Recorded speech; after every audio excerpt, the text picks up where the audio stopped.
if you'll be his girl. 1, 2, 3, 4. Hey. Gibberers and gibberettes. Welcome back to another week of the pod. A pod, Sock, that it just can't help but continue to find its front, can it, mate? Tonight, we're going to talk Supercoach. We're going to talk AC joints. We're going to talk captain's run photos. But I just want to start, Sock, by asking one question, mate, if that's all right. Please ask away, Race. Do you love it? No. Not do you love her. We all have a her. We all love her. My question is, do you love it? No. Before you answer, not your footy, Sock, because let's be honest, we all love that too. I'm talking about, do you love that feel? What feel is it you speak of, washed winner? Well, it's the feel you get when a pod makes a line break. Give it to Gutho, Val, you fucking clown. It's the feel you get after sitting through another famous Reed Marnie 32. Can he pass it anymore? Can he tackle anymore? Can he not hear me from my living room? It's that feel when the cheaper you just brought in gets rubbed out for 4 weeks. Can I even defend him? Was it that bad? Why is the term rubbed out being used? That's triggering for me, given the recent Pornhub outages. That feel.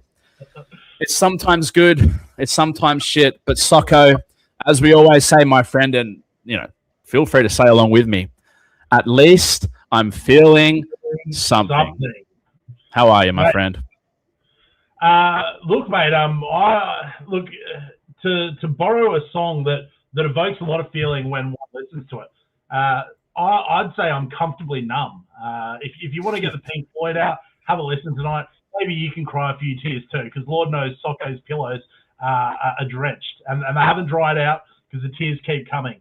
Whether it's a sunny Sunday afternoon out at Parramatta Stadium, where you have both Couchman brothers in your team, you watch one get sent to the bin and gone for 4 weeks, the other one gets cat one within an inch of his life. Whether it's Reed Marnie up in far north Queensland, going for another famous sub-40 score. Look, mate, things are hurting at the moment. I'm hurting. It's like I haven't done enough of a preseason, mate. I had all this time, should have done my fitness work, haven't done it. Didn't do it. Here. But I'm feeling something, Look, whether that feeling is throwing myself in front of the Saints team bus and hoping that they listen and contest the bomb next week, right? It's to say.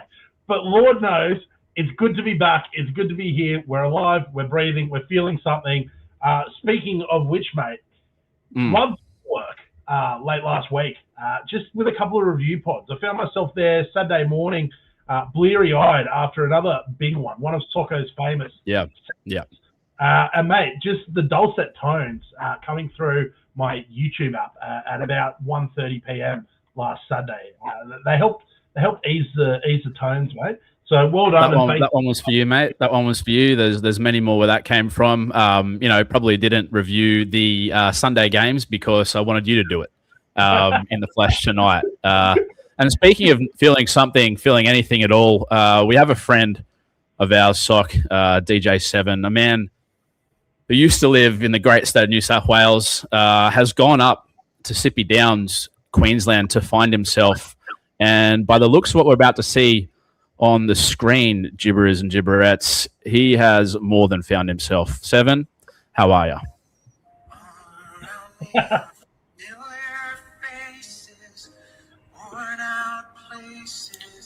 At least you boys are feeling something, eh? Must be nice, boys, yeah. If the multiple trips to the Columbium room on Friday night didn't flatline me until about today. Seeing Team List Tuesdays yesterday was really the last endorphin to be sucked out of my body. So, yeah. I mean, look, I was smiling like a Cheshire cat ear to ear last week, and that's why we play this crazy game, though, isn't it? So, for you Simpsons truthers out there last week, obviously I was on a high, talking shit to anyone within fucking Kui mate. And at the moment for you Simpsons truthers out there, I feel like the Bart Simpson meme, just looking out the window and watching all the boys nestle inside the 10K, just running rampant and having their fun. So, a week back for the Prophets, back to reality, and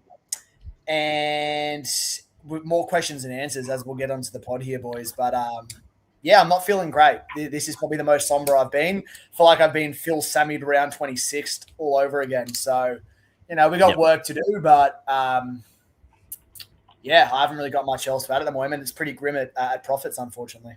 It doesn't sound great. It really sounds like worlds away from the 10-minute intro last week where you came out to Can't Be Touched.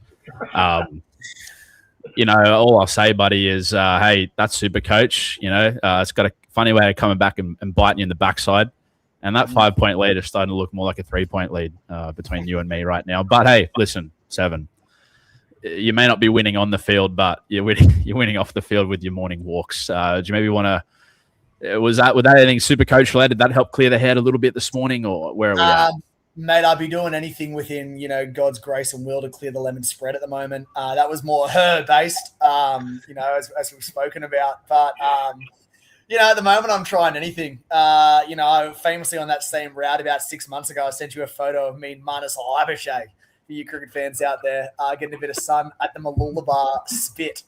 So am I out there searching for baddies? Am I out there searching for my story to be seen? Or am I out there searching for an omen? Time will tell. My trades this week would probably go a bit to telling you what I've seen. But, not much at the moment. Sock, we'll come to you in a second, but 7, you're still not off the hook because off the Graham hook. RIP, I believe. You're not off the hook because a little wager that we may or may not have made on this pod last week was settled, was paid out on Sunday. Sock, I believe the conditions of the bet were Val Holmes 27.5 start over Tommy Chester. Now, just refresh your memory, boys. I was at the game on Sunday Arvo with Cam Wynn. Shout out to him. And I didn't really catch the Cows game. What did Chester end up getting on? Mate, I'm just throwing Dylan under the bus here. Or more. Dylan took the 27 line and he thought, that was actual Tom Chester's exact score for the game, because that's what he ended up going for, was a grand 7. So, look, Dylan, congrats to you, mate. You won something on Sunday. You won a head-to-head against poor old Soccer, languishing Sock. But you will forever be immortalised with TC on you, or Tom Chest, or T-Chest. That's it, or Chesty T. And just to refresh the viewers, the bet was if Val Holmes scored 27.5 or more than Tommy Chester, DJ7 would put his skin on the line for a live penning at Magic Round, and that will be the case. And 7, good news for you. CB Ink Tattoo Studio is only 11 minutes drive from the Meriton Suites on Adelaide Street in Brisbane, where we will all be in 6 weeks' time. It's 11 minutes by car, but listen, we all know this very well. 4.9 Ks on foot when you got a pocket full of magic, if you know what I'm saying, is not that far either, is it? You just get the feeling I'll be on an e-bike, boys. Not sure how much of the game you catched, obviously, Renner. I think you might have been listening to Shut Up, the Footies on Triple M on the way home. But I'm not sure if you boys seen in the first half when Scotty Drinkwater, nice trade out, you cunts, when he actually went solo and Chester was just on his right. I'm going, give it to him, and he fucking hasn't, mate. And then from that moment, he got rattled a few times, he got shot a few times, and then at the end, when I knew it was over, him getting binned was just a slap in the face from the Super Coach gods. Yeah. You take your licks. I've already got a bunny on one cheek. I feel like this could be potentially entering the rugby league cheek of doom, or maybe the left cheek. That's where I'm thinking at the moment, but time will tell. I believe we let the chat decide where it goes. So if anyone in the chat would like to suggest where DJ7 gets a tattoo of Tommy Chester on his body, feel free to drop an idea in the comments, and we'll pick the best one. This can be an ongoing theme over the next few weeks. I reckon we put it to a vote. I reckon we let the gibberers vote. That's what I'm saying. We take a few suggestions, Put a poll up. Well, you cunts can vote on you want, but I'll be telling him where to put the pen. So have everyone just calm down for a second, yeah? I'm going under the pen for real. #pen shit. So let's calm down. Mate, last week you were so confident. Last week you're victory lapping. This week you're Craig Bellamy lapping. You don't want to sit down. You've taken a lap in the box. You've got TC on you. It's all gone wrong for 7 this week. Whoa. Hang on a second. Before we start throwing stones in glass houses, 6 figures Socko, How about I just read you a couple of numbers, mate? So, do these numbers mean anything to you? 1230 1117 1072, aka rock bottom, not to be confused with the finishing move. That is your season thus far. That is 3 weeks of hell. It's mate, it's not going up. Talk to us. Is it season over? Crisis talks. What's been said at training this week? Does your missus even look at you, talk to you? Be nice, but no. Look, mate. Fortunately, this year I'd like to announce my retirement. And no, don't worry, faithful gibberers. Not from the pod, just from the overall race. I'm retiring from the overall race, and I'm going to focus on my Cashy league. Yes, this is about 10 weeks too early to make that call, but here we are. We're realists here with Socco Stickers. 93K, that's about 90K places behind where I want to be right now if I'm thinking about the overall. So, you know what? I'm thinking recent, and I know you're a solar aficionado and someone who's familiar with electrical terms. Mate, I'm thinking I need a circuit breaker. That's what I need this week. I can blow it up again. Now, you might ask, well, Sock, haven't you already used 2 boosts? Why, yes, I have, Reese. Well, haven't you already blown up the team? Yes, but I'm going to blow it up one more time. You're on 9/11 it. Yeah, mate, look. Yeah, mate, I think I've had a lot of heartache and hurt in the last week between my Saints and my Supercoach score. Things starting with S aren't looking up for Socco Snickers at the moment, which is probably why I'm cursed with the team name both starting with S. So, mate, I'm sitting there. I've got my eyes on a couple of pods, and I'm happy to share them with the Jibs tonight as to who I'm going to be looking to and turning to for answers. A lot of times people in their darkest hour, they turn to God, they turn to, a faith. I think I'm looking in a few darker corners. I think I'm lifting up a few tablecloths that people haven't thought to lift up previously. So, boys, before we get to your I'm going to stop you right there. Stay tuned. Right? Stay tuned for the Dark Corners segment. And before we get to this, I'm not done with a couple of questions for you. Oh, now, first question's a yes or no. Who scored more points this year? Well, that's a yes or no. Has your girlfriend scored more points than you in Supercoach this year? Yes. Okay. Second question. Now, do these 11 names mean anything to you? Because right now, this is what I'm fucking looking at from the halfback above. Ryan Couchman, Hamish Stewart, Noah the Ark Martin, all fucking pumped up. But tell us fucking how, Sock. David Fafita, Gillum Lukey, Toby Couchman, Trey Mooney, Thomas Flegler, Paseka. Give the ball to me, Yoelu. I've got this, guys, and Reed Marnie. Because when I saw that with Reese Wynn, I thought, well, that seems a bit odd. Did Socco not get the same fucking salary cap we got to work with? It's like a whole piece of shit. So the question I have for you looking at that is, does it get better before it gets worse, or does it get worse before it gets better? Because before we move on, I'm going to need some answers. Well, mate, they say it's darkest before the morn. Somehow I feel like there might be a bit more darkness for Socco Stickers. Hey. To be fair, though, mate, I appreciate your optimism. And, come trade talk time, I've been waiting all week to hear what the fuck you've got in store, because I'm excited to see it. Put it this way, had I not seen what I seen last year, for you to pull out of your ass with 2 trades and 8 rounds to go, I'd fucking doubt, write you off. Things are looking pretty bleak at the moment, but if there's one, demonic hedonistic fucking master that can pull this off, it's Socco Snicker. So I'll give you credit where credit's due based on prior performances. Well, mate, there's a saying that our honest host, Wash Winner, has. Right where we want them. So stay tuned. Shout out to the Wash Winner as well. 21K. I think that might be your highest ranking since 24. So well done. Yeah, dude, I'm getting vertigo. At this height. Oh, you was dizzy? Haven't been here in a while. Look forward to spiraling out of control this weekend. Just in terms of blokes who are not spiraling out of control, I want to just give a little refresher on the Gibberers League standings, boys. But before I do that, I just want to give a quick shout out to a couple of. This is the second week in a row we're shouting out fans on the pod here, lads.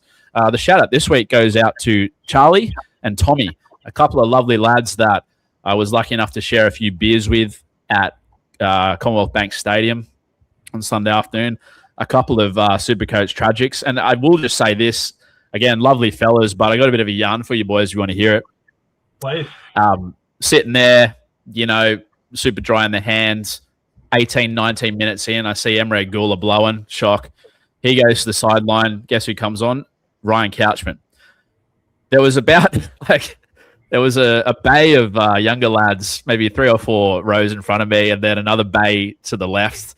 And as Ryan Couchman came on in the 20th minute, they rose. And then as Ryan Couchman then took his first hit up, I believe broke a tackle and threw an offload, it was scenes in the stands. And most fucking 90% of punters looking around like, what the fuck are these cunts cheering about? And it became quite evident when he got sin bin and those same blokes with their head in their hands, as I did, as I played the fella, that they were experiencing what we know as Supercoach brain rot. And it was just beautiful to see in the flesh. A benchy, cheapy, relatively unknown player, not in our circles, let's be honest, but to the general populace, get whipped home within an inch of his life to 60 Supercoach points on a Sunday, Ivo. It was beautiful to see. And, Charlie and Tommy were a big part of that. So shout out to the boys. Gibber's league standings for this week. 4 new entries into the top 5. 1 notable omission. The fella 2 heads to my right. But there were 4 new entries. In 5th, Sweet Tin Music, coached by Samuel. He's back. You remember Samuel from week 1. He's got back into the top 5, so well done, son. Coming in to 4th was Heinz Beans, coached by Nick from Wigan. He's come into 4th. He, again, you boys aren't necessarily in the WhatsApp chat 24/7 like me, but Nick from Wigan's one of the great gibberers. He is from Wigan, as per the name. And when he puts in a voice note with his beautiful northern accent like that, it's must-listen stuff. So well done to Nick. Coming into 3rd is Stop the Count, coached by Jesse. He might be my dark horse this year, lads. He's a fella that I've kept tabs on the last couple of years. He's absolutely sick for a top 100 overall finish. I believe he's gone 2 years in a row, finishing in the top 100 or there or thereabouts. So he has now entered the 5. Well done, Jesse. Going into 2nd is Jerome and Empire, coached by Anthony. Round of applause for this one, boys. He also topped the Gibberers this week with a 1-3-1-7. Well done, mate. Great fight back. It just shows 1 week can change your goddamn destiny, as all 3 of us looking to hopefully latch on to next week. And in first place, the top gibberer. Last week, there was a 49-point gap between this fella and DJ7. And let's be honest, both got chirpy about it, and so they should. DJ7 said, look out, cunt. And this fella said, hey, look out for what? Because I'm still first for the 3rd week in a row. First place, king of the gibbers, is Benny, the ballbaggers. Well done, mate. Continues to hold his gloves up. That's a fucking pretty impressive achievement, isn't it? Leading the pack for 3 weeks in a row, lads. Yeah, just actually running an eye over his side here, mate. He's got some decent little guys in there. What did he do? Captain Snicko Hines. Of course, he had Joe Chan. Joe Chan of my year. This is my Fletcher Sharp moment, Joe Chan, for 2026. Haas and Keon. Pretty good side, man. But I've got tabs in the ball baggers. I can't let you get too close. So I'm watching. Just before we get into the rest of the show, guys, just a couple of comments I'll throw to. First one comes from Cam Wynn, friend of the show, friend of the family. Sir Sakofanoff, this is one for you. Time to face the music, mate. Missed you at Comeback on Sunday, and more importantly, you missed Reese getting into his work, humping the stadium seats at full time. I bet you were jealous you missed that one out. When hey baby, I just can't help it. Start gyrating through the hips. Sock, where were you? Mate, I was laid up on the couch with a bout of sciatica, and look, to be honest, I'm actually glad that I took the afternoon off, because I did go for the proverbial Craig Bellamy lap, and I actually didn't get back in front of the TV that night. I went and grabbed my missus, and I thought, what's better than this? Rewatching Pirates of the Caribbean, 2003's greatest hit. So, mate, I tucked myself into bed, and I did anything else but watch that second game till Monday, when I had a chance to come back from the ledge. Understandable. 7-1 for you from Boxzilla. Are those Sunny 7 is wearing left behind by one of his Pav Russian brides?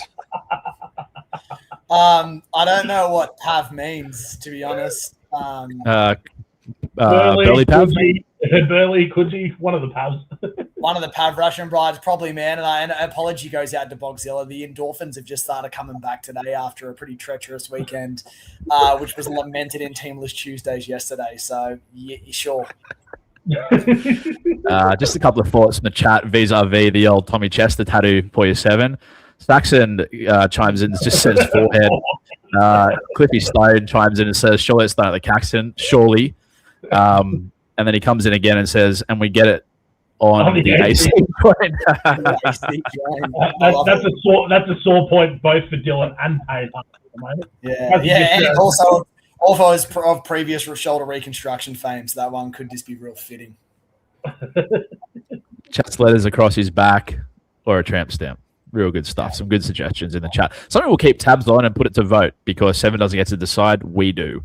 I'm not even going to bother back today, boys. You got me in a good day. I put the feelers out to the Gibbers WhatsApp chat, lads. There's a couple of questions coming your way if you're keen to answer them before we get into a couple other things. So that's all right. Yeah, let's hear them. First one comes from friend of the show, Keefe McDonald. He says, do you know any hitmen available at short notice to whack Brooks? I have the VC on Tommy Turbo this week.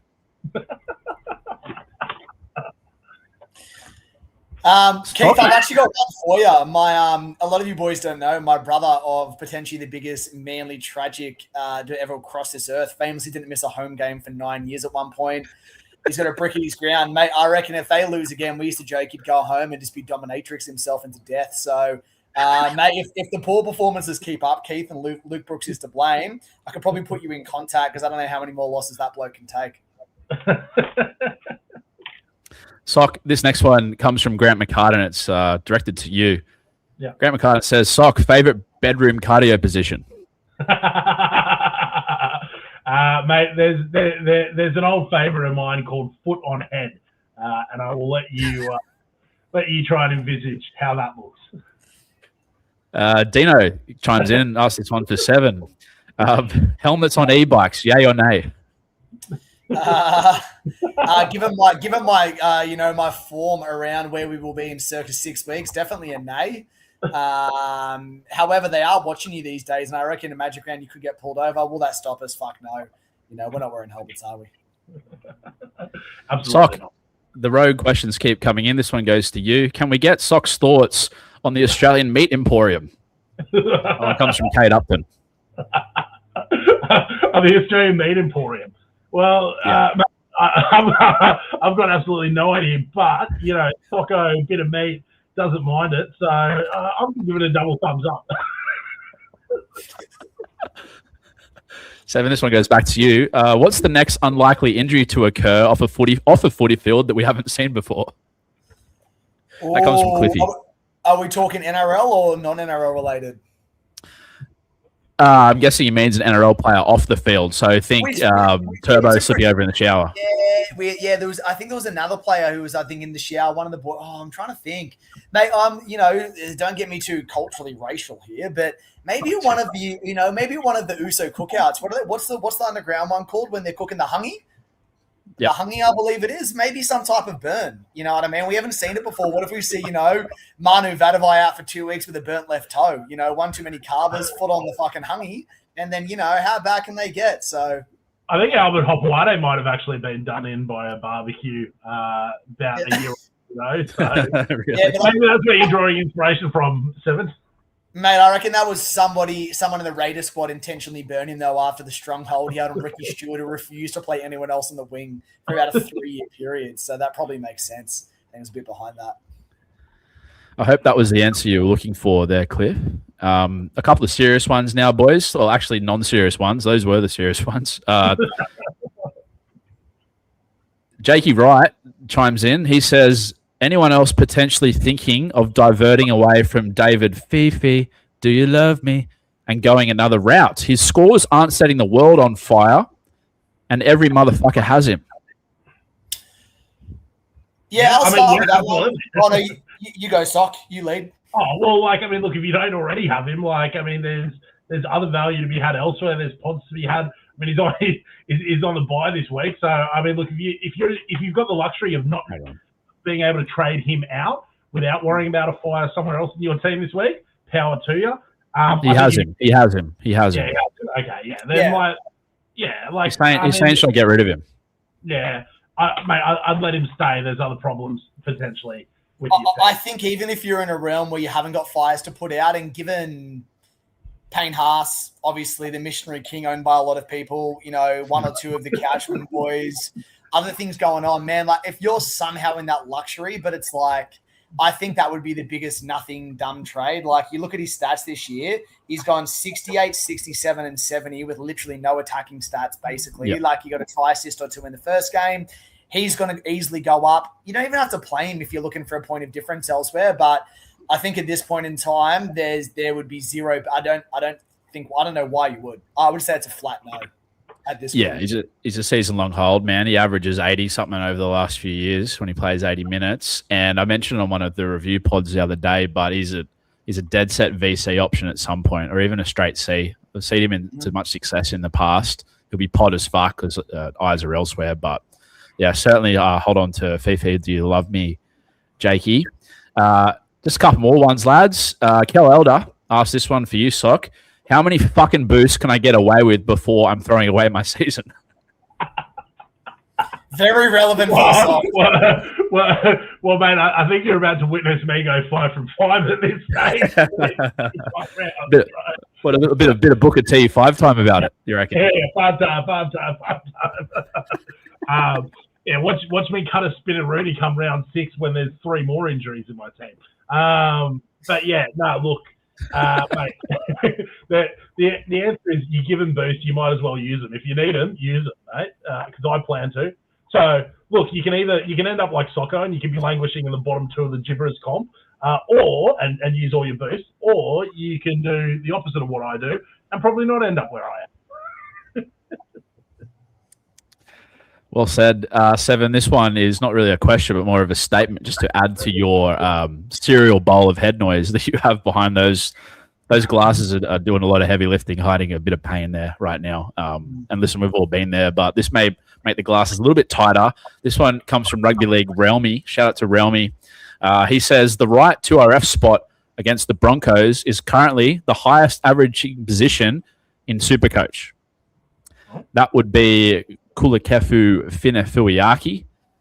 That's who is going this week. He's going to be running it Ezra. I wasn't going to say what. No. And someone else in there. Any interest in, shoehorning Finafuiaki in before he has a bye in a couple of weeks? I low-key think now that if you haven't got on him, I don't want to say you've missed the boat. You've definitely missed the optimal time to get that first price rise. I believe he scored in the first 2 games. Yes, his base looks pretty great this year. I don't think he'll necessarily continue at the average he's at now. Again, like if you're someone where you've got a fire with Couchman and you can afford to say upgrade to Finafuiaki, jump back on Ryan Couchman in a month's time when he goes up, like I definitely wouldn't advise anyone against doing it. A lot of people who have Trey Mooney, that's fixable and you can do that jump up as well. There's definitely some value in it. This is probably some bias for me because my team's fucked and I don't have the right cunts to move in the right place at the moment. So like I can't even bring in Joe Fletcher Sharp Chan this week. It's just not possible unless I don't want to bring in the guys I want to. And I'm going on a tangent here, but do what you want with Finafuiaki. I don't care. So Seven, like okay. When can I ask you one question, mate? Of course. When you get into your phone and you open up the Supercoach app and you look at your team, how are you feeling right now? Dull. A lot of that was probably due to the weekend's activities, but now that I've kind of come good and I've made it past Suicide Monday and Teary Tuesday, Weird and Wonderful Wednesday it still looks quite as bleak. I believe actually last night I messaged you, Reese, and I said to you, I can't even look at my team right now. Yeah. I've buried my head in the sand and I'll open the app tomorrow. Opened it up today, tried to undo my changes. It wouldn't work on my phone, spat the dummy. Yeah. That's pretty much a penny for my thoughts. And at this point, I go, fuck it. The trades are locked in. It is what it is. We'll get to that. I'll need you boys to talk me off a cliff with a few of them and just try and speak some sense into me. But, yeah, things aren't great. Things aren't great. somewhere in Australia, the ball baggers is sitting back having one of the great giggles of all time. But hey, listen, the ball baggers, if this last little 2-minute violin session for DJ7 is anything to go by, a week's a long time in Supercoach, buddy. So stay humble, yeah. Boxzilla chimes in just before we get into the Sunday games. He says, foot on head sounds like the answer I was expecting to come from Socco when he said he grabbed his girl to go to the bedroom. I believe that was in reference to the Beth Cardio position. The Pirates of the Caribbean shenanigan. Yeah, I mean, look, it is what it is. Okay, no further comment. Well, given my missus watched this stream, I'll let that one go through to the keeper. Yeah, I'm sure Boxzilla didn't mean it like that. And then Saxon PFL, Fifi captain against the Titans. That would be a lovely little revenge game, wouldn't it? Boys, just getting into the Sunday games, I just want to firstly thank everyone for tuning in to the game review shows over the weekend. It was good fun just getting on the mic and having a yarn. Bit of a trip, to be honest, but yeah, it's enjoyable to watch the games and take notes. I actually got a, you know what? I'll leave that for the green room after the show regarding my Friday night plans. But yeah, so when it comes to the Sunday games, anything catch your eye, boys? On the Thursday, Friday. Obviously, it's a bit of a while ago, but is there any one of those Thursday, Friday, Saturday games that kind of caught your eye whatsoever? I mean, Jackson Ford did a couple of nice things, Tanner, all that shit, or you just want to go straight into Sunday? Well, I mean, look, mate, let me tell you, I have looked at Tanner and Jackson's ownership this week, and let me tell you, those numbers are tempting. Do I just roll the dice on them turning up again this week and hope that's a circuit breaker? Maybe. Look, I think we can just touch on the Sunday games. You did a pretty good job of wrapping up Friday. Shout out Mana Boyd, though. Pretty much all from me. Yeah. Mana Boyd. Oh, yeah. Mana Tanner from across the I heard someone say Mana Boyd, and that's really stuck with me all week. I thought, wow, that's good. Wonderful. That's good. It's good. Para versus Saints, a game that I was lucky enough to attend. Let me just say, the atmosphere at Parramatta Stadium was electric. You know, there wouldn't have been probably many more than 20,000 people there, but the drums were going. Cam Wynn had a bloody Mitchell Moses bobblehead above his head. It was a cardboard cutout, rather. It was great to see. In the Supercoach realm, Jaden Sewer top scorer. Then he got a ton. He averages 72 in base power for the year. He's offloading deluxe, that right edge of Saints with Sewer. Then Atco, Val, and Setu 2 looks like their dominant side.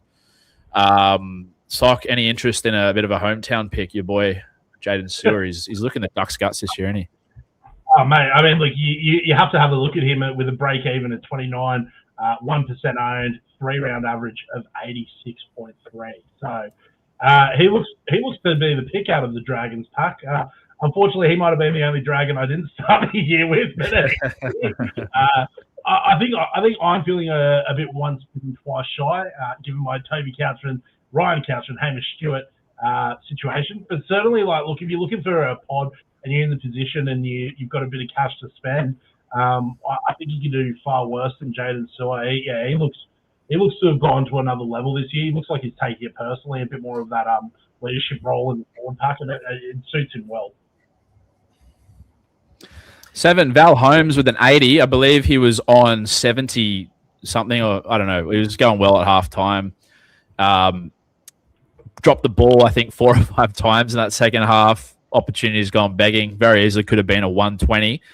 I believe he's on the trade-in list for you this season, this round, rather. Did you like what you saw out of Val? Man, yes and no, eh? Like, in the words of Dan Ganang at halftime, it looked like goodbye. And then the second half, man, like they just, the Dragons couldn't have fucking organised a route in the brothel, mate. Like so many opportunities. It just give him the seed. Atkinson's trying to throw, cutout balls and bullet balls. I'm going, mate, I was loving it, but I'm thinking to give him early seed. All they need to do was get the ball left and right. But yeah, I thought especially in the first half, and I was watching and I was thinking, man, he was passing the eye test. He looked explosive. He looked like he was beating that first tackle every time. And that's when I thought, fuck, I'm in trouble because he was just accumulating points to Lux. I think if they were more organised in that second half and he gets early seed, mate, he goes for a ton easily in that game. I think he looks the goods. I'm kind of sacrificing elsewhere to bring him in this week because I think it's too good to pass up on. Like, that's an 80 that in reality should have been at least a ton. Yep. What's the draw again? Sorry, what's the draw again? Next 3 weeks, I think from memory it's Titans, Cowboys, Manly. I think from memory. Yeah, and then you got, I think, Finn's in there as well after that, don't you? Yeah, and then Bunnies maybe, so that's probably where the fun stops. But yeah, so just to touch on a couple of the relevant things I kind of thought from or I guess some of the more super coach relevant scores, if we're looking at kind of more the highly earning guys this time of the year. Ryan Couchman, man, the fact that he slogged to 60, like after getting bins, what a gun, eh? He's a dog. Sedu too, super surprising. He looked like he did fuck all that game. He scrapped to 54. Atkinson, I'm so torn on, man, and this will come up again in my trade talks later when I need you boys to just fucking give me some guidance because I'm lost. But 47, I'm even thinking, man, like if off the bat, right, and Sock, you're a Dragons fan, so you can probably, attest to this because you watch your team with a fine-tooth comb more, but he scored 47. Let's say they go on the next 3 weeks and they towel up 3 teams, right? Or let's say they even score 30 to 36 points a game per se. Are we even confident Atco goes off for every week in those games? What's he doing? Where do we, as they get better, where do we actually see him sitting week to week? Because I've got no fucking read on the cunt right now. I could not tell you. Yeah, I mean, look, I obviously, like, the Dragons' run is easy, but it's like, can we capitalize? Can we win a game well? Like, at this stage, the team doesn't look like they know how to win well. It looks like every game is going to be an absolute dogfight, and it's just whether we get lucky and fall over the line or not. I think, look, with the new scoring structure anyway, which is more friendly towards forwards than backs, it seems to be really like that last touch is just going to be who gets the try assist, and I think you'll see that more come through Val than you're going to see that come through Atco. I think, look, yeah, I don't think there's a hell of a lot of upside there. I think if you have the money to kind of just go stuff it, like with how Nathan Nico have gone over the first couple of weeks, if you had the money to get them, I mean, that's probably what I'd be doing. Yeah, I think, again, I may have mentioned it in one of the critically acclaimed review pods on the weekend, but yeah, man, you can't have a cash gen in halfback.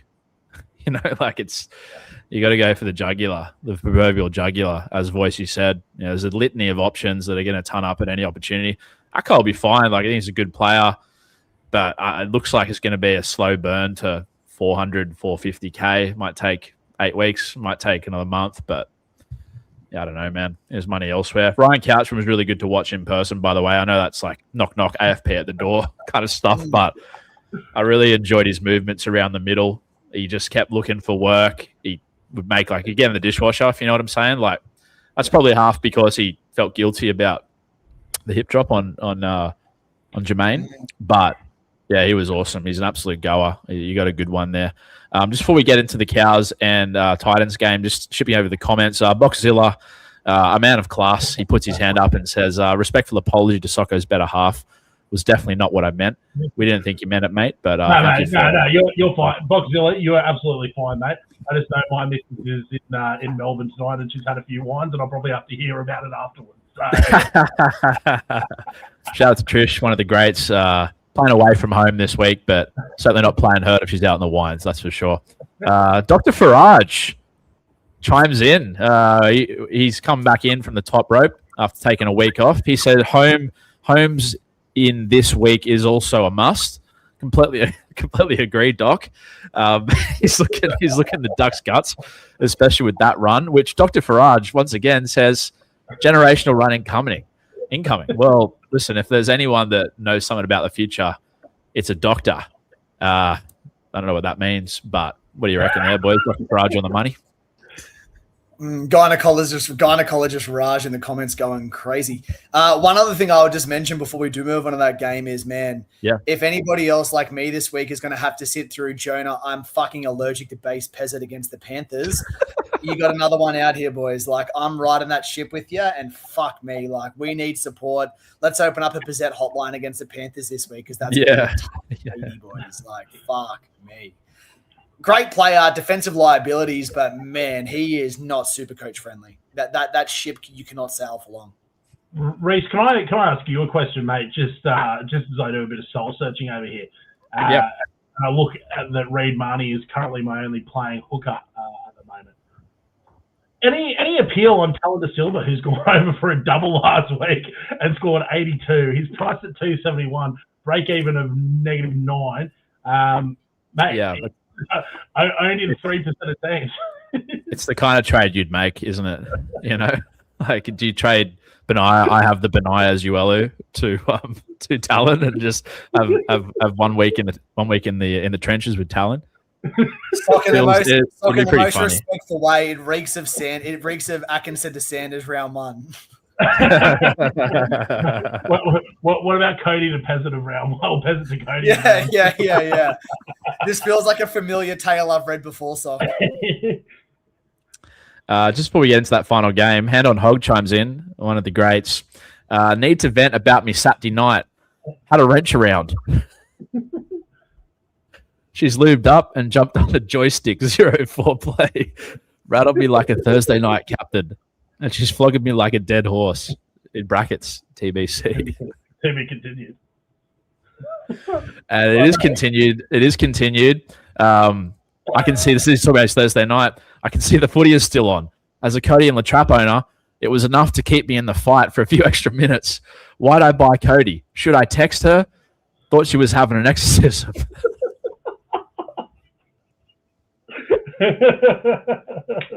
Oh dear.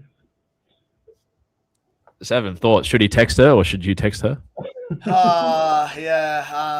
Text her, but gaslight her. Gaslight her. Don't be honest with her. You might get her attention. You might not. Is she thinking about me? Is she not? Does she watch the pod? God, have I spoken too much tonight? There's questions I need to be answered as well, Hand on Hog. So, we're in the fight together, brother. Brad Hoggy. If all else fails, mate, don't text her. Just go on a walk with local talent and get her to tag you in the story. Yeah, I'll let you know when it works. And then the ball baggers, top rope Benny. Always humble boys, still plenty of time to catch me. The windscreen is bigger than the rear view mirror for a reason. Well, 7, no clap back this week. You plenty to say to him. I don't even understand what the fuck that means, but I'll see you still next week, man. To be honest, like don't make it too difficult tonight, please, man.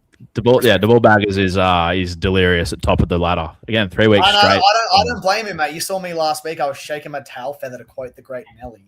So have your moment in the sun, but just know I'll be coming for you. The Cows versus Gold Coast Titans game, lads. Just a couple of ones I want to talk about here. Jackson Purdue with the 115. There was a moment in that second half where he goes off the left, cuts back inside. I think he then seated someone under the sticks. I watched that and I was like, oh, that's like one of the most talented players in NRL. Like in that very moment. Did you see that play? Like it was in the second half, like jet boots, kind of Ethan Strange areas. 7, I believe you traded him out. It was against the Titans, whatever. You can't take that with a grain of salt, but I thought he was excellent. Scott Drinkwater, who is apparently not a top 8 fullback in rugby league. He broke 7 tackles at one point and ran 60 minutes to score a try. So that's a tough pill to swallow for some out there. Helam Lukey with a 63. You boys both own him. All in base power once again. Were you pretty happy with what you saw from Helam Snooky, Sock? Yeah, mate, loved it. He, I think the question over Helam and what you and I mused in the preseason was we've seen this show before. Lots of promise. Preseason looks good. You bring him in, season-ending injury, round 2, you trade him straight back out. So we'd seen this show before. I think my only question over him was, can he stay fit? It looks like he is this year. Touch wood. Now that I've said anything about that, he's probably less of a prospect to make it through this week. But anyway, mate, love him. There's plenty of value to be had there. The one that actually caught my eye, I think, and is a due one, Reese. Again, question for you: Would you look at trading him in? He's 160k undervalued based off his 3-round average, and that's in a poor performing Cowboys side, I'd say. That's Helen Lukey you're talking about? Purdue. Can't make it work, mate. I've got Fletch in there at half 5'8". I got best. I can't make it work. I want to do other shit. We'll get into it in the trade section, but yeah, it's one of those ones that would have been lovely to start with him in center wing, given what we know about Fletch at the moment, and then traded Fletch out to a center winger. But that's living in the past, and we don't do that on this show. Another guy that caught my eye that game, one of our favourites, Sock 7, one of your voodoo doll guys for some reason, Jaden Campbell. He did a 97, scored a double, first game after a string. Just a couple of stats for you on JC, if you don't mind, lads. He's played only 30 games in his career at number 7. He averages 77 in those games.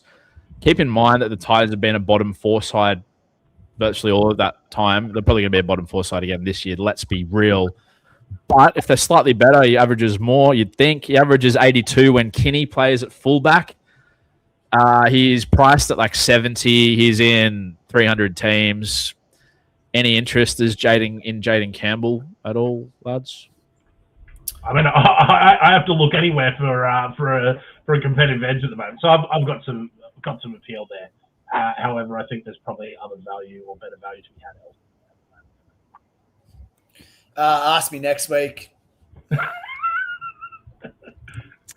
Okay. Also kind of curious to see how they look with 3 fullbacks on the field. There's a news report today that came out that Brimson's going to go to centre, which is great because that unlocks Sock's mate, Lockie Ilias, in the halves.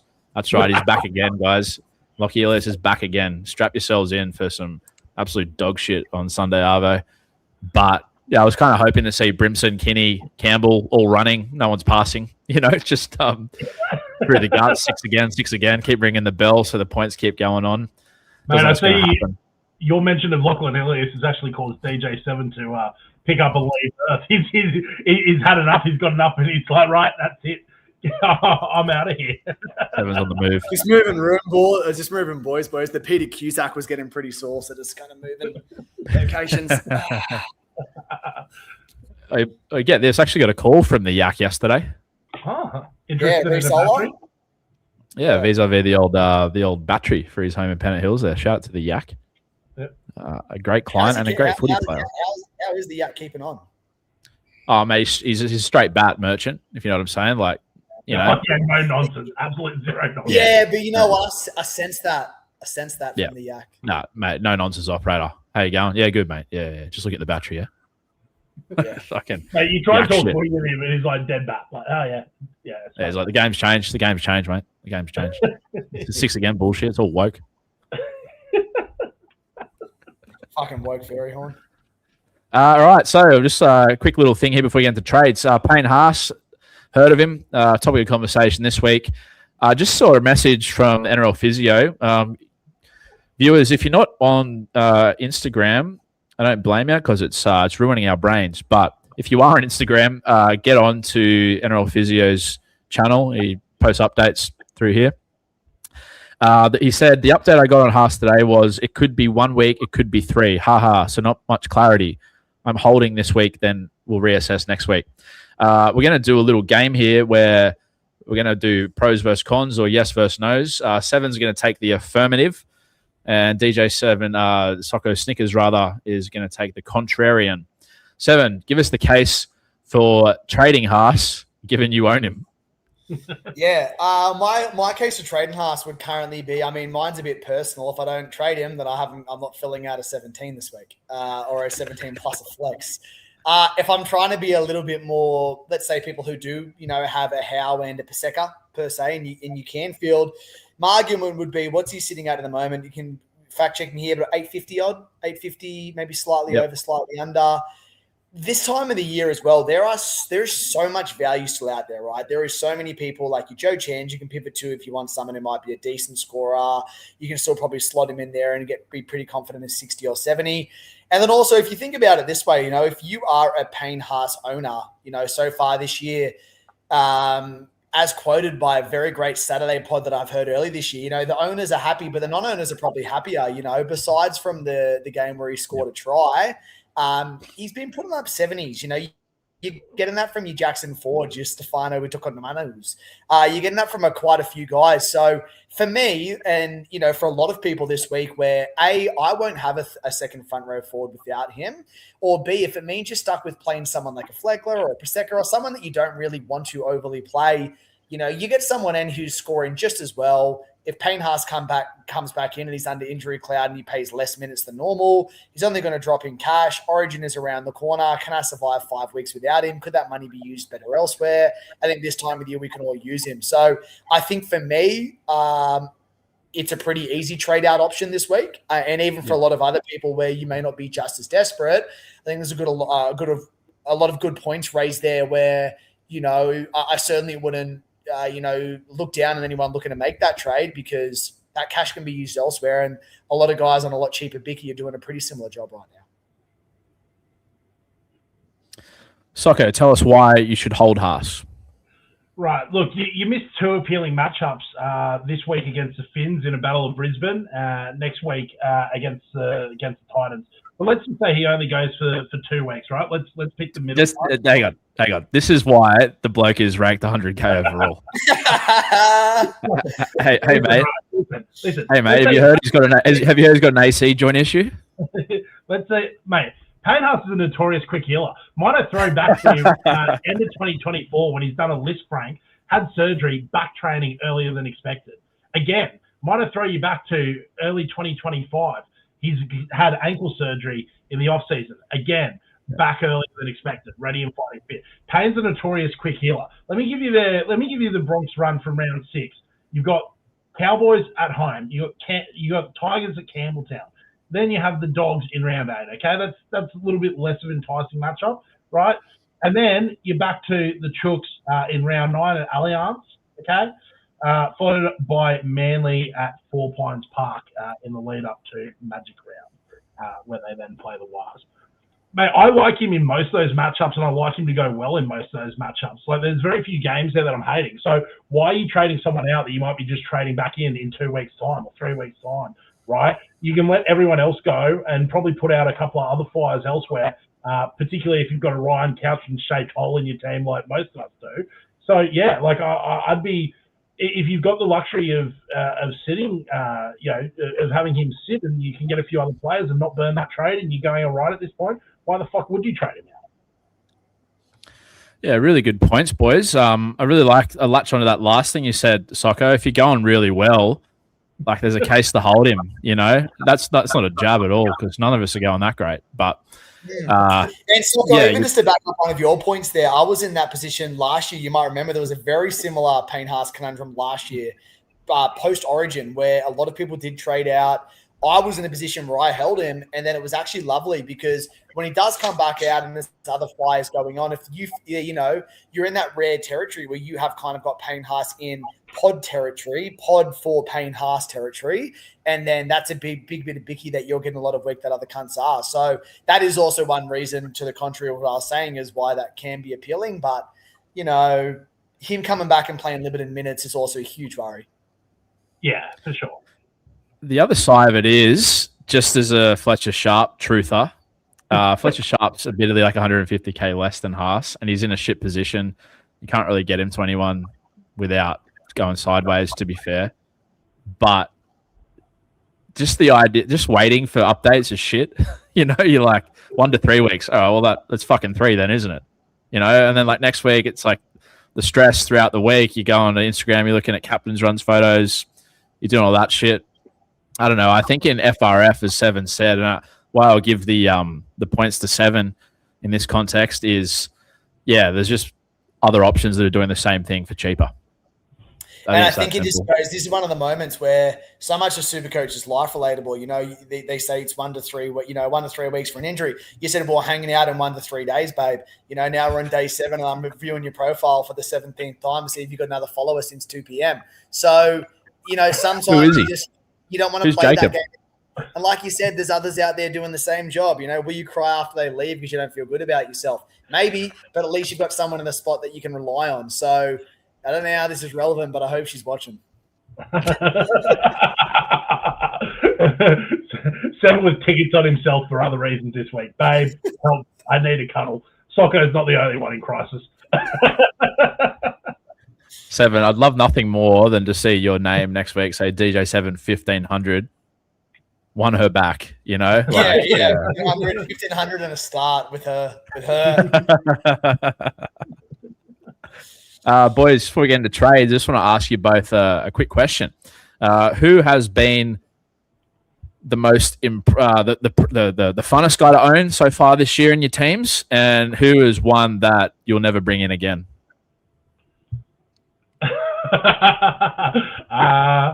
Who's been one of the funnest to own? I'm going to go with one of the funnest to own would have to be Herbie Farmworth. Herbie Farmworth is a watch every week, has been from the start of the year. He can't really jag an attacking stat other than like offload at the moment, or at least until the weekend.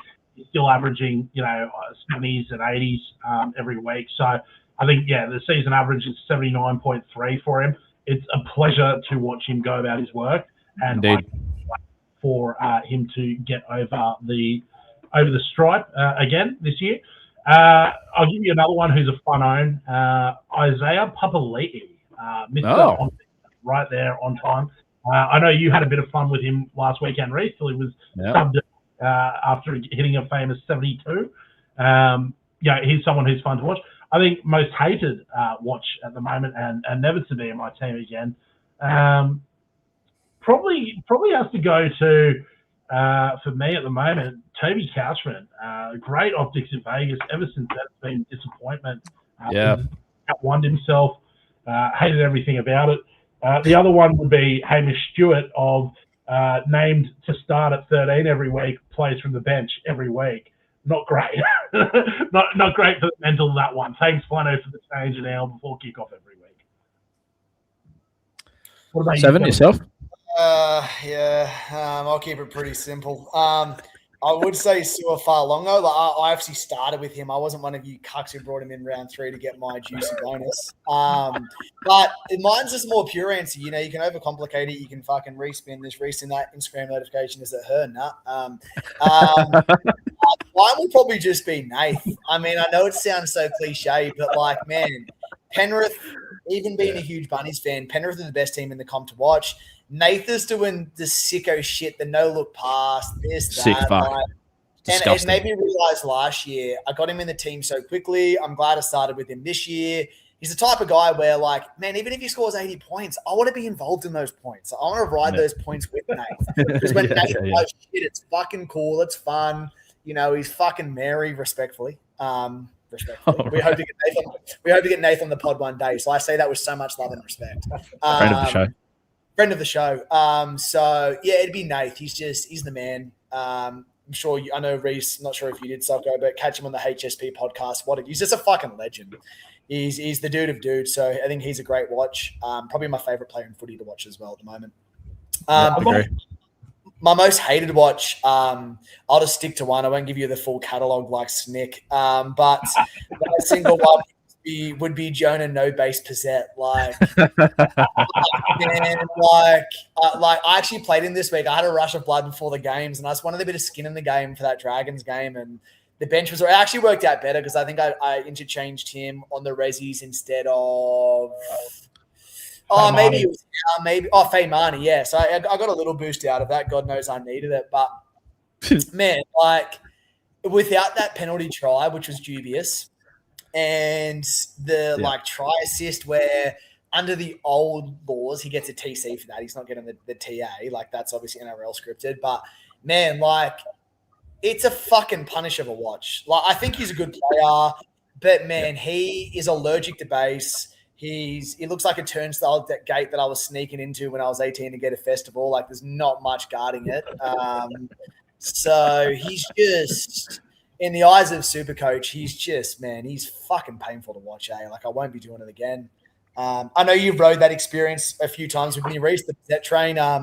Is he top on that list for you, or have you got your eyes set on someone else? Nah, mate, after witnessing that famous penalty try and famous try assist that should have been a try contribution in person, in the flesh on Sunday, Peasant's up there for me. That was great. And those same fellas that I was mentioning that were up and about when Couchman offloaded you best believe they're up and about when Pez got awarded that try. Some of them even had Saints jerseys on. Lads, for me, really, really easy in terms of who I've loved watching. And admittedly, it was only for 24 minutes in Vegas, but Fletcher Sharp, that was fantastic. Loved everything about that. That would have been a 200. And the other guy I've really loved watching for, again, a game and a half, really, is Adam A.D. Dewey. That was a famous 115 he got a couple of weekends ago. Seven, you certainly heard about it, given the visceral voice notes that you received from myself at the Beach Road Hotel in Bondi. Shout out to it. My most hated watch, it's no contest, Reed Marnie. Yeah. I mean, fuck me swinging. What's doing? The guy doesn't even look like a first grader. Like, the points are aside, like, the points are shit, obviously, but he's just a punish to watch. He's a punish to own. Mate, he gets bumped off the Lux. He's fucking kicking the ball into... There's a play the other day where he goes through a little grubber and he missed it. You kicked the air. And I was like, mate, you can't get points for that. You know, like, what are you thinking? So he's shit. That probably loops into trades. I'm looking to get in Reece Robson, ASAP Rocky, ASAP Ferg, ASAP Barry, even. I can't probably bring in Robson this week unless Dewey and Fletcher Sharp are named. But I'm really keen to have a look under the hood of Robson. I sent you boys a very a worrying message last night. Didn't really get much heat in the old group chat there. It was concerning Reece Robson's runs. Again, what was this sent? That was last night. Yeah, okay, you're probably worried about me. Would have been a welfare check would have been nice after scripting this message to you lads. But Robson, the other night, he ran the ball 8 times versus Penrith, okay? Over the last 3 years playing at the Cows, he'd only ran the ball 8 or more times on 11 occasions, and he averaged 73 in those games. Now, when you think about his time at the Cows, who's he coached by? Fucking Galaxy Brain, Toddy Payton. Who's he playing behind by? Respectfully, scrubs in that forward pack. There's no fucking fast play the balls. The Chooks, we signed Brandon Smith a couple of years ago after he was the Dally M Hooker of the Year, I believe, at the Storm, with the thought that he'd be a running 9 because it suits our play style a lot, where we flood the middle. It didn't work out with Cheese, obviously. Then we had Benaya. I have the Benaya Zuelu, Connor Watson, these kind of not really run-first dummy halves.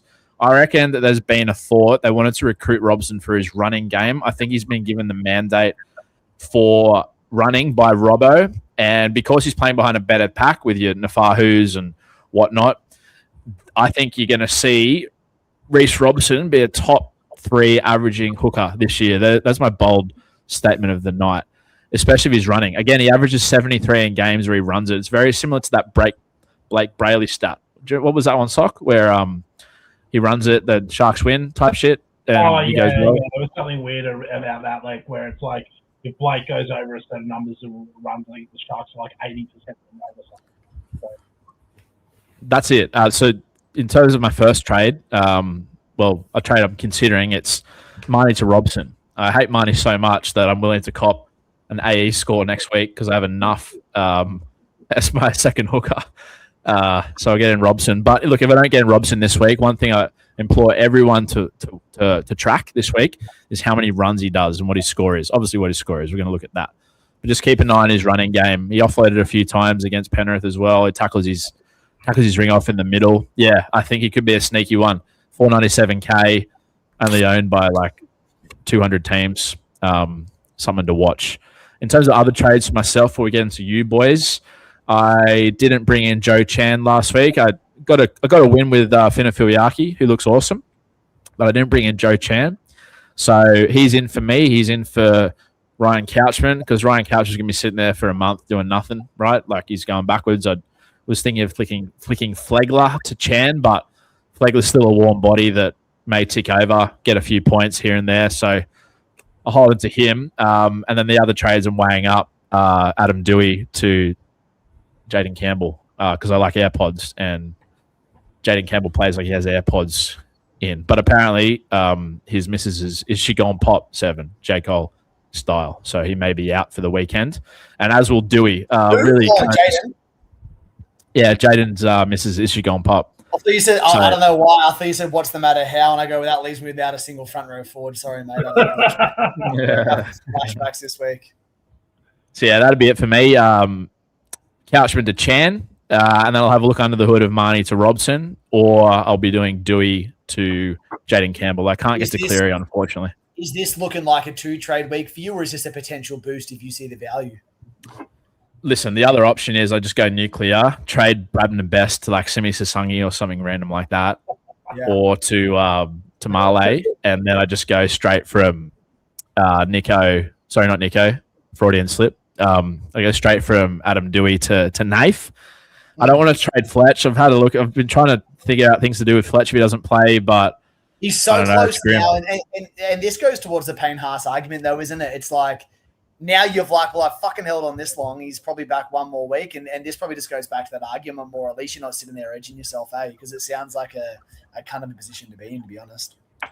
Yeah, and it's just going to mean if he doesn't play that Marnie and Reed and Jonah Pezzett versus Penrith are in my 18 this week. So that'd be great. Hence why I want to get Marnie out to Reece Robson ASAP. Boys, talk to me. I might jump in, Sock, because I'm gonna need a lot of support here, boys, because I'm in a right mess right now. Right now, you look back a week ago. It was they were calling it the Sunshine Coast for a reason because I was fucking beaming here out in Sydney Downs. Right, I was skipping like the kangaroos, which I do see a lot around here. Not a Freud. You do? Yeah, heaps of them, mate. Actually. So this is my debacle. I made it not pretty clear last year, but just through, I think, a lot of people looking at two players that, for me, are a must-in this week. Reece Walsh, you've already got him. Val Holmes, you've already got him. Val Holmes already spoken about. He's a great run. I think there's a chance he goes triple ton. Averages around about the next 3 weeks. I can't not have him in. Other ones, Reece Walsh. That run's too good to get on. I want him in as well. So those two guys are coming in. The debacle this leaves me in with, boys, and this is where I do want a bit of advice on what you would do and where you think it kind of sits. So, sorry, Seven. I'll stop you there, if you don't mind. Of course. Who's making way for those two? Oh, sorry, boys. Yeah, you can tell their head noise is quite large.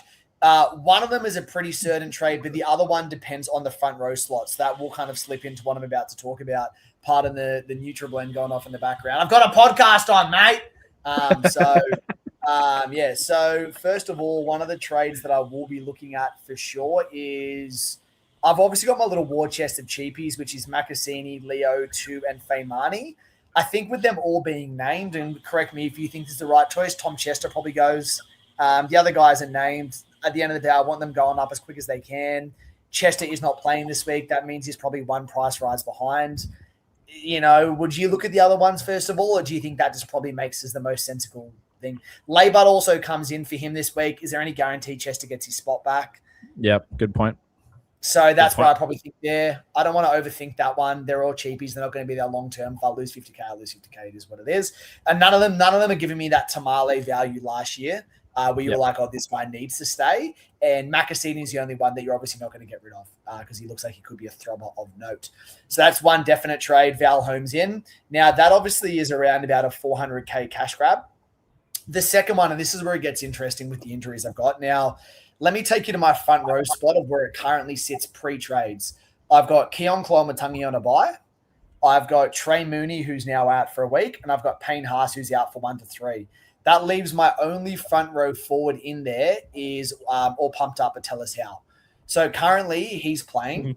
For me to field a second front row forward and not just that, bear in mind, if I nuffs that spot, Jonah Pezzett's my only playing 5'8", so I've got a couple of issues going on here, right? I don't have that much deep cover. So my thought is I want Reece Walsh in, and let me take you back. Now, for Reece Walsh to come in, there's two players I can get rid of. I can either get rid of Lockie Galvin or I can get rid of Dan Atkinson. Now, if I go Galvin to him, which I can do, and I get rid of Galvin, then that frees up a lot of cash. So then I would leave him with about, 300 odd in the bank or something like that. If I go him to Atkinson, so if I bring Reece Walsh in via flex, via Acco, then that would leave me with an extra 300K. Long story short, then in the front row forwards, I'm thinking, do I get rid of Payne Haas? That's looking like it's going to happen. Currently, I've brought in Utaka Manu. I don't love it. I could look at bringing in Jackson Ford. I've already got Leka Halasima. So my current trades, and I hate how it fucking looks, but what I've currently looked at doing is Reece Walsh via Lockie Galvin. This is my debacle, right? Cashed on an issue because I could keep Galvin or Atkinson. This is what I'm thinking.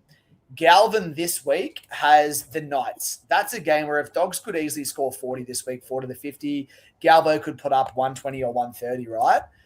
Considering I don't have Joe Chan and I have missed on a few of these good cheapies, I'm just going to hold Ryan Couchman. I'll have to hold Lasardi. So I could have a few slower cash burns. That's the reality of my situation.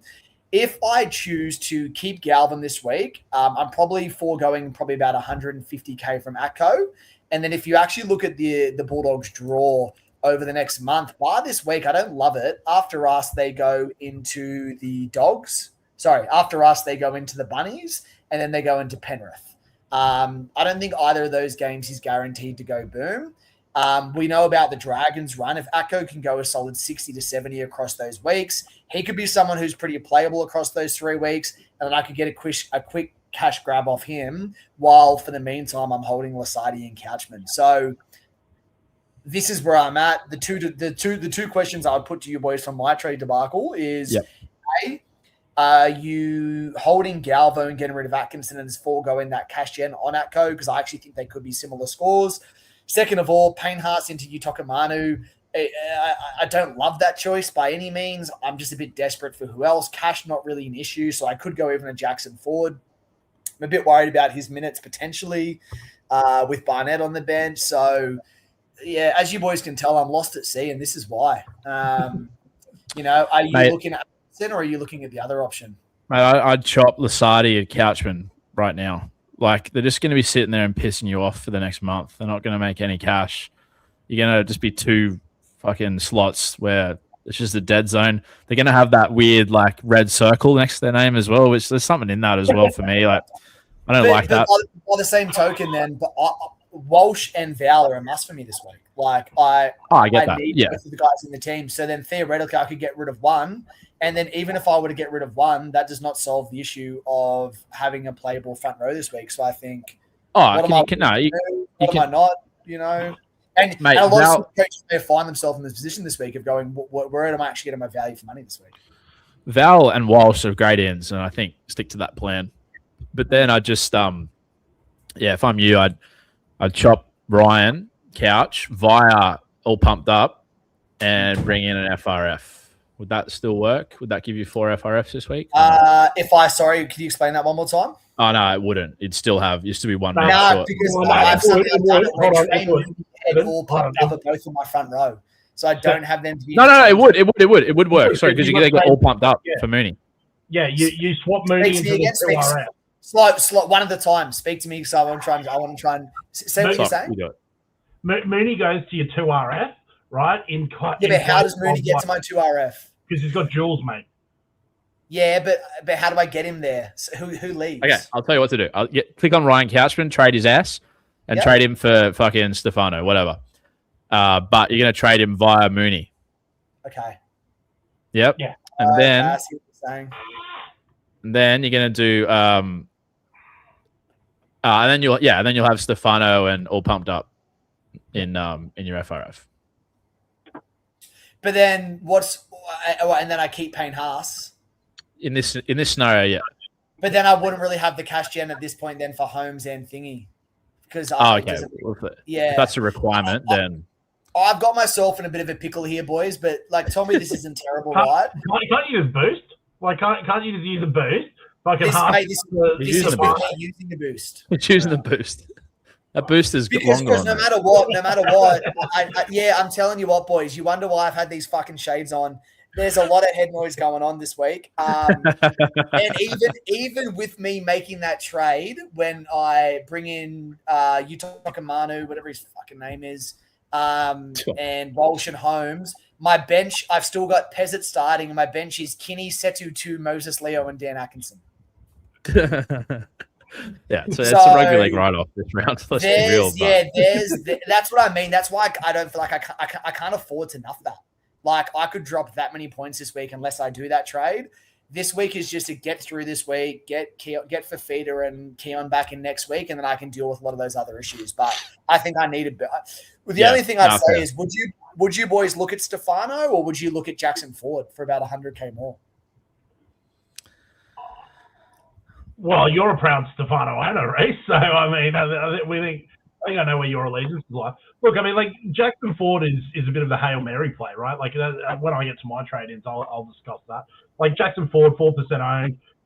He's averaging 3-round average of 96.7, and it's been increasing. But that's been him scoring tries. How long does that last for a front rower? Don't mind the wires run, but Stefano's probably the more reliable and better priced option there at the moment, I'd say. Can I give you a real left field one, Seven? Please. Real left field? Yep. Alex Twal. Ollie. Hear me out. Okay. So he's like 480K. He's got a 60-minute role at Wests. Like he's played 60 and 60. He did towards the back end of last year as well. And he started the season like that. If you go through his games in his career where he's played between 55 and 65 minutes, he averages 64. You know, like that's a plug and play. It's basically Trey Mooney. Look at him like Trey Mooney. But not too sure on this one, but attacking up. I don't know much about this Alex Twal bloke. Attacking upside, does he score many tries? Plenty, mate. Plenty. They're well publicized when he scores as well. I'll give you 1.7. What about Isaiah Papali'i, priced similarly to Stefano? I've seen that, and I think the thing that hurts me this week is I've actually got winner in one of the $100 leagues, and either way, I'm looking at trading in someone. He's got I'm basically going to need my bench players to stand the fuck up and Lecker to score a fucking Hattie this week to probably have a chance to take him down. And Harry Grant to go for 3,000. So, yeah, look, well, let's move on. My team's in shambles this week. I'll figure it out come game day. Sock, what are you obviously, actually, well, this brings us back to the start when I recall we looked at your team, and I think this was the perfect crescendo for the show because, you know, I don't think it's crisis talk meetings. You know, currently speaking, you know, I'm not sure who, you know, if Trish was Ben Teo, you guys have just divorced today, right? So a lot of scandals going on at Snickers. Please fill us in because I think the reason people are still tuned in the 76th minute is to hear how six-figure Soggo getting back into five figures. Well, look, mate, like similarly to where you are right now, I had like a bunch of preseason head noise late in the piece. I've listened to some advice that wasn't my own, and I traded out some fucking people. I had Harry Grant in my hooker role from the day dot in the off season, laid out. Reid Marnie, hello, what a regrettable fucking move that was. Just Calhoun sitting in my side all off season, perfect. Right, let me just load up with a few more Dragons, boys. And let's see what happens. Unfortunate. Hate that. Colhoun's gone for like 80 every fucking week. Hate it. Absolutely hate it. Mate, where am I at? Look, I think for me, I need the circuit breaker. I think legitimately I do need to focus on my cash league games. I'm coming 20th, and 18th. Yes, that is out of 20 people, those leagues. Don't worry about it. Yeah.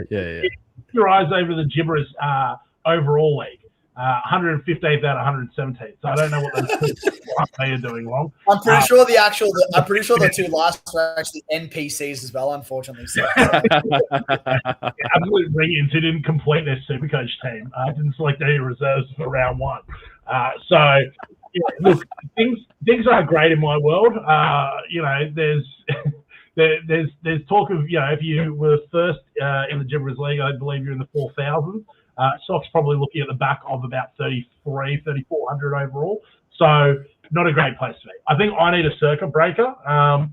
At the moment, having a look at my team, sort of pre-trades,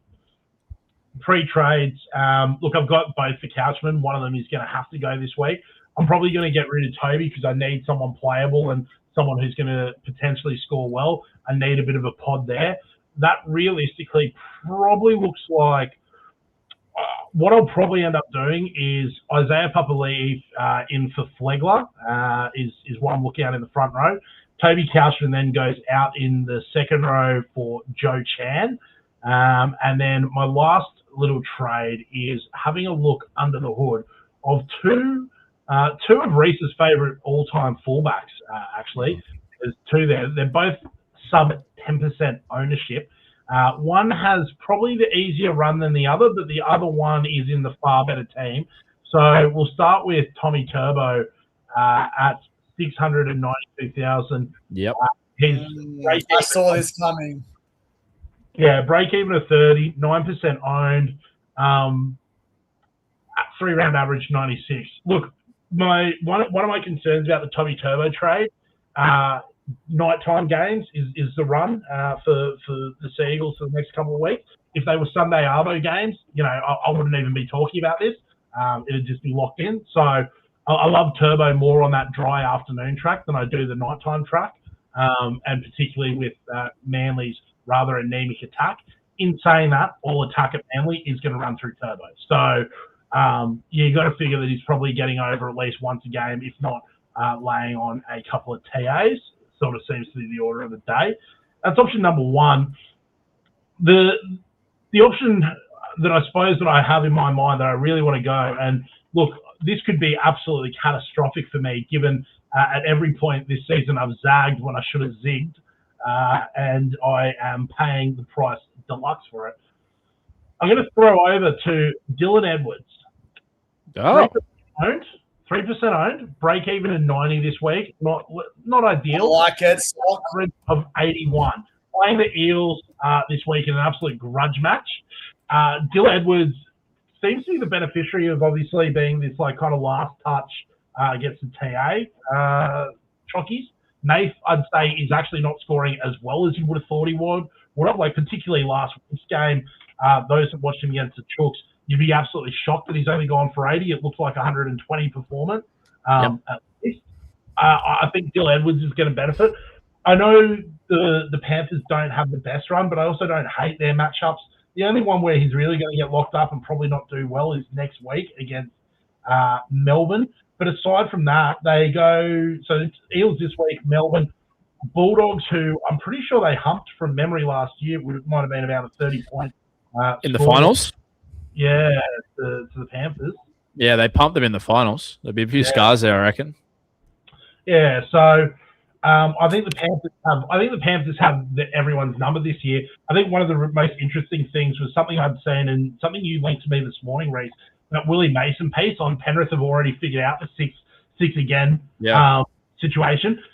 When they lose the first tackle, they're just like, fuck it, we'll give away the 6 to go, lay on the ruck, make it really obvious, reset the defensive line, and they're in a good position. They've conceded one tackle. What do they care? It's better than conceding it on the 40 or 50-metre line when you're 3 tackles into your set and now the team's banging down the door. Like, Penrith have been the best at it for the last 5 years, and they look set to do it again. They look to have figured out the game plan before everyone else. So I'm sort of sitting there going like, I love that trade as well. Look, Turbo probably has the higher upside. I mean, I think he owns 3 or 4 of the top 10 Supercoach scores ever, full stop. So and the rest probably. Yeah, and the rest, like it may even be more like 5 or 6. Turbo is a Supercoach GOAT, but I think I'm leaning towards more the reliable option of Dylan Edwards. He'd be a pleasure to own, similarly to what we spoke about with Nate earlier. I'm going to feel good about him every week.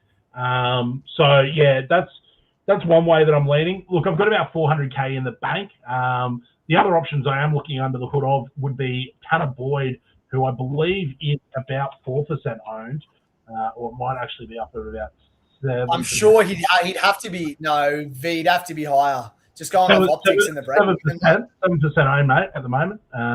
That's actually still great value on Tanner Boyd. Like, really, the fact he's only 7% with whatever break even what he had last week, there's so much value. Break even this week as well, so he's got another price rise in him. And to be honest, I don't lose, to be honest, I actually really like the Wires run still. Like, they seem to have kind of won the draw a little bit. Look, it's the Tigers this week over at Go Media in the Friday evening game. That's that wet, glitchy surface, but somehow the Wires seem to have figured out how to attack with that this year. They love it. Which is really interesting. Other teams are really struggling to score there. You and I, Reece, as avid punters, and you too, Seven, hate hunting on that Friday 6 p.m. game over there because it's a trap. Yeah, the graveyard shift. Yeah, look, they got the Sharks Easter Sunday 2 p.m. At Shark Park or Ocean Project Stadium, whatever it might be called these days. Look, I actually don't mind that game. That's typically a high-scoring affair between the Wires and Cronulla. And I don't think Cronulla, like even based off last week's performance, are cutting the mustard at the moment. Like we spoke about how much we love the look of them, and we do. But I still think there's a few kinks to iron out there. They then go to they then have Melbourne in the next round, which isn't great. That'll probably be a bit of a humping to That's Melbourne. just the typical game where Storm will beat the Wires by 50 every year at home. Doesn't matter how good the Wires are going. Hump. Let's get it on. Look, then they go back home. They've got the Titans, 3 p.m. day game. Then they've got the Dolphins in NZ again, 6 p.m. on a Saturday. Like I'm not hating this run at all from them. They then go Parramatta, and then finally the bye in round 10. So. Yeah, look, for me, having a look under Jackson Ford is an option, certainly, at 3% owned, 4% owned, and having a look under Tanner at that sort of 7% mark. The only question mark that I have on Tanner, and it might be a wait-a-week situation for me, even though he's obviously got that tasty matchup this week, I don't love the fact that Lumet is back. I think he's potentially going to drag some attack off Tanner. Although in saying that, Tanner's looked best when he's running the ball. So if that continues and he's able to get over the stripe, he is one for me to watch very closely. Let me ask you, boys, what would you do in my situation? You've got 400K in the bank. Yeah. Oh, mate, it's easy. It's bring in Turbo. Don't even think twice about it. I mean, it's Tommy fucking Turbo. See, to the contrary, Sock, knowing you and your personality, if you go Turbo, you're a fucking cat. Your edgy, weird fucking against the grain shit you do, it's still Edwards. Like circuit breaker. Circuit breaker. Put it this way, right? You know, Sock, what are you ranked at the moment? I think it's 370,000th. So if you go with the crowd, if you go with the crowd, how much you catching up? And the thing I think about Sock, I think about this hedonistic prick, this real kind of a guy, And I think Dill Edwards this year as well looks way fucking fitter than last year. Last year there was something off with him. He didn't look fully fit the whole year. He looks fucking pumped up this year. You know, Penrith this week against Eels, he could easily go 130. And then, they go into the Dogs and someone else. Who gives a fuck, mate? They could murk everyone this year. And even in those tougher games last year, those are the games when he digs in. You're telling me in a game against the Dogs possession game, that's not a Dill Edwards meter game? Pretty sure last year in a similar game, he was best on ground because he was returning it like a fucking, like a bat out of hell. So I just think that for the Sock that I know goes against the grain, Turbo, you know what you're going to get, I guess. He's injured. And, the other thing I'd say with Manly is, they suck this year. They've got fucking no middles. I don't know how much attacking peel he is going to get from past years. I think it's going to be much more reduced. And then for Dill, man, if Penrith are just blowing teams out, you're going to be the beneficiary of a lot of points there. So I think roll with Dill. I don't think you're ever going to hate watching that. Where with Manly and Turbo, mate, they don't even understand what shape they're trying to do half the time. Yeah. Look, I've just been like Keith to believe in the chat. Ford is up at 18% and Boyd is at 11%. So I probably wouldn't have a look at Ford now, but Boyd at 11% is definitely for sure. Ford seems to be too good to be true at the moment, doesn't it? And I could almost need to Ford from Utaka Manu as well. So we'll keep that close to our chest. See, I agree with I agree with 7 here. I should lean more into the Zag when everyone else zigs because at the moment, that's what worked for you last year. You when you started zagging when we were all zigging, that's when you went zigzag and I went zag-zig. And Soccer's dipped. He's zigged the pod while we zag on 7. Yeah. That's a man with a lot of questions. It feels like he's actually he's got a few answers there, doesn't he? Mate, it's probably the most alive I've seen him in a while. But that was actually good timing because he was starting to fucking piss me off anyway. Should we move on to skippers? Let's move on to skippers. I'll kick us off, lad. Fuck what you guys what are you thinking this week, mate? I got this. Don't worry about it. Soccer's truthers, get on my back, follow me, and look, I probably am going to trade him in. So anyone who doesn't want to be coming last next week, don't trade him in. Believe in the sock. We don't believe in yourself. Skipper's really simple one for me. VC Tommy Turbo at Brookie against the Chooks. Matty and Kronk, again, a show we often reference on this pod. They went into great depth about how clinical Penrith were about attacking the Roosters' halves, just going shot for shot. Now, whether, as Seven mentioned before, they have the prefrontal cortex, Manly's playmakers of being able to even do that, time will tell. But yeah, we're in absolute shambles at the moment defensively, especially on that Mark Nwangane-Tuase side where Tommy does his best work. So I'll take a VC on Tommy Turbo. And then my C this week, I'm looking to get it out of the way early on Friday night, is a bloke that we've referenced in this pod earlier today. He's a bloke that's more due than my rent for a try. That would be one Herbert Farnsworth. I've got the C on Herbie. They play Brisbane, who's his former club. Let me cast you boys back to 2024, round something. I can't remember. Herbie Farnsworth, 180 Supercoach points in that game. I love a revenge game. I'm a big revenge guy. I feel like Papali'i goes really well against Para as well. But I want a bit of Herbie this week. I feel like he's going over. I feel like this is ton season for Herbert. That's mostly just because I don't own Cleary. But if I had Cleary, he'd be on the C, and I'd have to take 130 to take the C off him this week. So yeah, for me, Tommy Turbo Thursday night, Herbie Farnsworth Friday night. And I can sit back and enjoy the rest of my weekend. How about yourselves, boys? This week's interesting. This is the first week of the year, and I'm sure you agree that, mate, there's a plethora of options. Like the two that you mentioned, Reese, admittedly don't own Turbo, but even Herbie wasn't even on my radar. I mean, you scroll across the games, you go, if I'm just looking in segment here, you go Manly Roosters, Turbo captain. Next game's a bit of a miss. You've then got Reece Walsh, Herbie, Dogs. For someone you like, they'll probably pump him. You've got, Cleary. You've got Melbourne. I think a lot of people are sleeping as well. Like, let's not forget the Su'a Fa'alogo barely scored over, under 80 this year. They've got the Cows in a Saturday night game. That could be anything. Great you game. Then go into Canberra Sharks, and then you've also got the Dragons game. So, lot of options this week. At the moment, I've actually sitting on a Reece Walsh VC on Friday. I just think he's due to explode. I don't want to miss out if he goes large. Into currently, boys, I've actually Brad Nath. Wow. I've actually got this on Valentine Holmes on Sunday against the Titans. Oh, talk to me. I think I've seen enough of the Titans that they're not going anywhere fast. They made a Cowboys team that have looked, Jersey Flegler looked pretty fucking solid on Sunday, and I think that was less to do with the Cowboys, more to do with the Titans. So yeah, that's where I'm sitting. Could I go a late C to Nath? Actually, funny. Actually, my seat is currently on Nath, but I'm going to put it to Val now because that's what it was meant to be.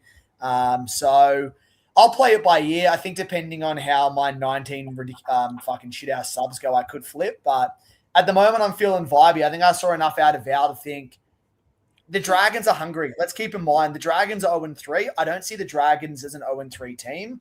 This is an early spoon bowl game. They've got backs against the wall. I think they're going to come out. They're the laughing stock at the moment. They are. Everyone expected the Titans to be where they are. I think we expected a bit more from the Dragons. I think for they know this is a must-win game, and I think if they score points, Val will be at the center of that. Cleary is going to be a popular choice, so yeah, I don't mind the little pop in the C on Val. Socco, where's your head at, buddy? Mate, I'm probably leaning towards at the moment that VC Walshy C on Nath, similar to what you set up you had just before. In saying that, look, if I do pull in Turbo, then yeah, like it's disrespectful not to have the VC on him at rookie, as Reece has stated. I suppose, looking at my outlook, a couple of head-to-head games this weekend. One of my favourites, Keaton, who is a friend of the stream. He's in here giving us some stats. Yeah. Anyway, tonight as well in the chat. Look, Keats is unfortunately the victim of Socco at the wrong time. He's the only bloke I seem to be able to get the job done against religiously based on his performance. So, again, under the heading of zigging when those zag, I believe he's got the C on Nico at the moment. let's have a look and see what happens on Thursday night and where the sea is sitting. I will probably try and go different to whatever my opponents are going. So that's the 200 Jibs head-to-head league. Unfortunately, yeah, look, for me, mate, I'm just going to have to basically pot it, circuit breaker it, and hope for tons where others are not getting them. Is there any, just speaking of circuit breakers, is there any possibility that you bring in Teddy this week instead of the aforementioned Edwards and Turbo? I mean, Manly, pretty shit house. Roosters due a humping. We haven't humped anyone yet. We've got a humping in us. Like, Teddy's obviously the centerpiece. Have a bye next week. No one will bring him in this week. Something there. Yeah, certainly. Like, I mean, look, Teddy has been one that I've been musing with all season and flirting with. I'd love to own him, and I'm excited to own him this year. I think at the moment, with the trades that I've made, getting in Joe Chan again, because I need some more men in the middle, thanks to Ryan Couchman and Toby and et al. I think, look, I probably don't have the cash to do the Teddy trade. I think I'd be maybe about 100K short. So, look, if I wanted to sacrifice someone like Joe Chan or go for someone less than Isaiah Papali'i, then yes, I can make it work. I would love to do that, and I actually think the Chooks are going to hump Manly this week. That's my hesitation around Turbo. Is I think DC revenge game, Four Pines Park. I love the optics of the Chooks, and so yeah. Teddy is probably the other one that I'm keeping quiet that I might have a look under into it. Really well said, boys. Just before we wrap up the stream, we'll just throw over to the comment section. Dr. Farage on the topic of DCE. This is from the doc. He says, DCE on the revenge game at 4 Pines 2. Would a VC be crazy? I think it'd be crazy enough to even just to have him within QE of your Supercoach side, Doc. But I love it. If you do that, get on the hill and whip the cunt home. Keto chimes in, says Sock naming all his Dragon boys over Pez sums it all up. Yep, that's a man who's really hurting. Handong Hog, we went through 7 snake skins. I believe that's referencing his little Thursday night romp before when he had Cody and Latrap on the background and the bird had an exorcism. So 7's probably unders, realistically. Snickmas chimes in and said, wait, what's with the title, boys? Do I need to call Triple O? The title of this pod was Crisis What Crisis. I'd argue that may have been, a bit of burying the lead, if that's the right expression to use in this context. I think the real crisis is the man in the middle, of which Boxzilla chimed in and agrees. He said the implode is huge this week with DJ. It's like watching the daily head toys of Dino. Is it? Should we have directed the crisis talks towards 7 instead of Sakothanov? No comment. Don't worry, there's a pen coming your way, mate. That'll just about do us for tonight, boys. Actually, there's one more comment here from Cam Wynn. He says, is there a case for JC over Cleary?